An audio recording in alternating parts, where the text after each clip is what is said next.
Good morning to all of you. Welcome back to my channel. Subscribe नहीं किया तो please subscribe कर लीजिए। न्यूज़पेपर की पीडीएफ आपको टेलीग्राम चैनल पे मिल जाएगी। द हिंदू न्यूज़पेपर पीडीएफ के नाम से, द हिंदू न्यूज़पेपर पीडीएफ के नाम से आप टेलीग्राम चैनल ढूंढेंगे तो आपको पीडीएफ वहां पे फ्री में प्रोवाइड करा दी जाती है।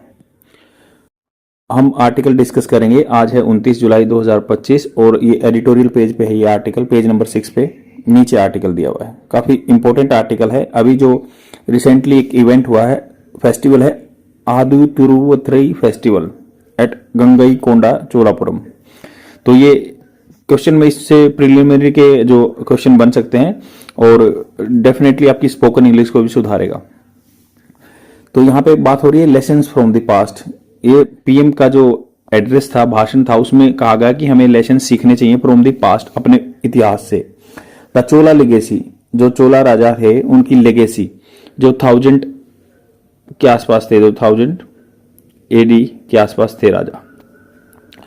मतलब the Chola legacy includes good governance not just grand temples. तो उन्होंने कहा कि चोला की जो लेगेसी है, लेगेसी क्या है, एक मतलब पीछे से चली हुई वसीयत।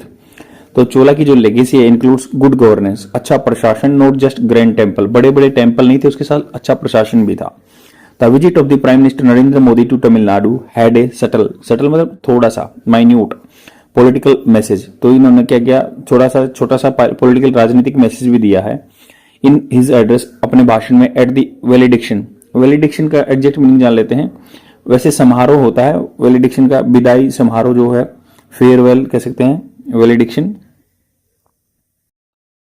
वेलिडिक्टरी फंक्शन होता है, जो मान लो कोई डिफेंस फोर्सेस के पर्सनल पास आउट होते हैं तो वेलिडिक्शन, तो विदाई समारोह। In his address at the valediction of the annual Aadi Thiruvathirai festival. तो ये आदि तिरुवथरई फेस्टिवल तमिलनाडु में बनाया जाता है, तो इसका क्वेश्चन बन सकता है। एट गंगई कोंडा चोलापुरम, तो इससे भी हिस्ट्री का भी क्वेश्चन बन सकता है। तो ये गंगई कोंड क्यों बोलते थे इनको, इन्होंने जो गंगा से ऊपर की धरती में महिपाल एक राजा थे, उनको जीता था, तो तभी इनको गंगई कोंडा चोलापुरम बोला जाता था। टू मार्क की निशान लगाता है birth anniversary of Rajendra Cholan. तो इनकी बर्थ एनिवर्सरी राजेंद्र चोलावन की। He focused on the legacy of the Chola emperor. तो उन्होंने जैसे अभी भाषण में कहा, इन्होंने किया था, फोकस किया था, केंद्रित किया था legacy of the Chola emperor, Chola के जो सम्राट हैं, and his father Raja Chola first, to underline that contemporary India, तो कंटेम्प्रेरी जो समकालीन इंडिया आज चल रहा है, would be as enterprising and as ancient India under the imperial Chola. तो उन्होंने कहा कि दैट अंडरलाइन, इन्होंने जैसे मैं अंडरलाइन कर रहा हूं, एम्फेसाइज दिया, जोर दिया, दैट कंटेम्प्रेरी जो आज का इंडिया है ना, भारत है, वुड बी होगा एज एंटरप्राइजिंग। एंटरप्राइजिंग होता है जैसे एंटरप्रेन्योर सुना हो, कोई इंडस्ट्री वाला काम करने वाला, एंटरप्राइजिंग। एग्जैक्ट मीनिंग जैसे हम जान लेते हैं, उद्यमी मतलब एंटरप्रेन्योर से ही एंटरप्राइजिंग, साहसी। तो ये कह रहे हैं कि ये साहसी को भी इंक्लूड कर सकते हैं। As ancient India, as ancient India होगा, उतना ही साहसी होगा जैसे प्राचीन भारत था, अंडर द इंपीरियल चोला के अंदर, इन एक्सपेंडिंग ट्रेड, व्यापार बढ़ाया था जिन्होंने, इन गार्डिंग इंडिया सोवरेनिटी, और इंडिया की संप्रभुता को बचाया था। The festival was also organised to commemorate 1000 year of the time expedition of the Rajendra Chola to south east Asia. तो इन्होंने जो आजकल जो मलेशिया एरिया है, इस एरिया में अलग राजा होते थे, इन्होंने 1000 साल हो गए थे, तब ये राजेंद्र चोला ने इन्होंने साउथ ईस्ट एशिया में अटैक कर दिया था। As well as the construction of the iconic temple Brihadeeswara temple इन्होंने बनाया था, वर्ल्ड हेरिटेज साइट है जो कि। द ग्रैंडियोर, शान जो है ऑफ द चोला डायनेस्टी, जो इनकी चोला की डायनेस्टी का थे, इनकी जो पीरियड है, जो डायनेस्टी इनका काल है, जो चोला डायनेस्टी इज फैसिनेटिंग, लुभाने वाला, टू रिकॉल, दोबारा से याद दिला रहा है। But there are other mundane facets, तो बहुत से मुंडेन होता है, कैसे नीरस फैसेट्स भी हैं। मुंडेन मतलब अलग अलग तरह के भी होता है, जैसे एग्जैक्ट मीनिंग जान लेते हैं। सांसारिक जो है, लौकिक है, संसार के दुनिया से, लैकिंग इंटरेस्ट और एक्साइटमेंट, ये मतलब इसको भी बोलते हैं जो कम इंटरेस्टेड है। बट ये सांसारिक चीजें हैं, वैल्यू हैं of the Chola rule that which are of modern relevance, जिनके आज के टाइम के लिए रिलेवेंस बनता है, संबंधित बनता है। इट्स वाटर मैनेजमेंट, तो इनका वाटर मैनेजमेंट अच्छा था। तो ये प्रशासन के बारे में कह रहे हैं कि भाई ग्रैंडियोर टेम्पल तो थे वहां पे, बट उनसे हमें कुछ सीखा जा सकता है, जैसे गवर्नेंस, प्रशासन आजकल जो चल रहा है उसमें अमेंडमेंट हो सकते हैं। जैसे उन्होंने वाटर मैनेजमेंट किया था, टैक्स कलेक्ट किया था, लैंड रेवेन्यू बनाए थे, एंड डेमोक्रेटिक प्रोसेस या लोकतंत्र फॉलो किया जाता था उस टाइम पे। In creating infrastructure specially the Cholas hold many lessons. तो इंफ्रास्ट्रक्चर बनाने में भी क्या है, स्पेशली विशेष रूप से चोला से हमें बहुत लेसन सीखने को मिलते हैं। हाल फिलहाल के मंथ में, in recent month there have been fatal accident.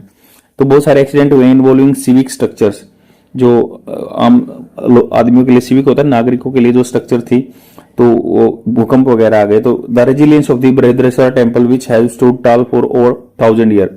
मतलब बृहदेश्वर टेम्पल में कुछ भी हुआ है तो उस पर इम्पैक्ट नहीं पड़ा, जो 1000 साल से ऐसे ही है। तो हम उससे इंफ्रास्ट्रक्चर के बारे में सीख सकते हैं। कुड प्रोवाइड लर्निंग्स, ये कुड मतलब फ्यूचर में हो सकता है, ये प्रोवाइड करा सकता है लर्निंग्स, इसे हम सीख सकते हैं। स्टडीज, जितनी भी स्टडीज थी, सो दैट साउथर्न पेनिनसुला, जो साउथर्न पेनिनसुला दक्षिण पठार है, वाज द एपिसेंटर, मतलब ये केंद्र था of several earthquakes in the last 200 odd years. पिछले 200 साल में बहुत सारे यहाँ पे एपिसेंटर बना है, मतलब बहुत सारे भूकंप आए हैं।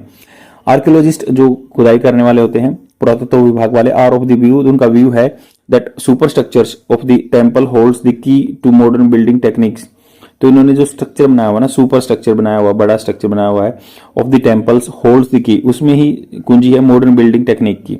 When it comes to seismic resilience, तो इससे क्या सीखा जा सकता है कि सिस्मिक रेजिलेंस कैसे हो सकता है।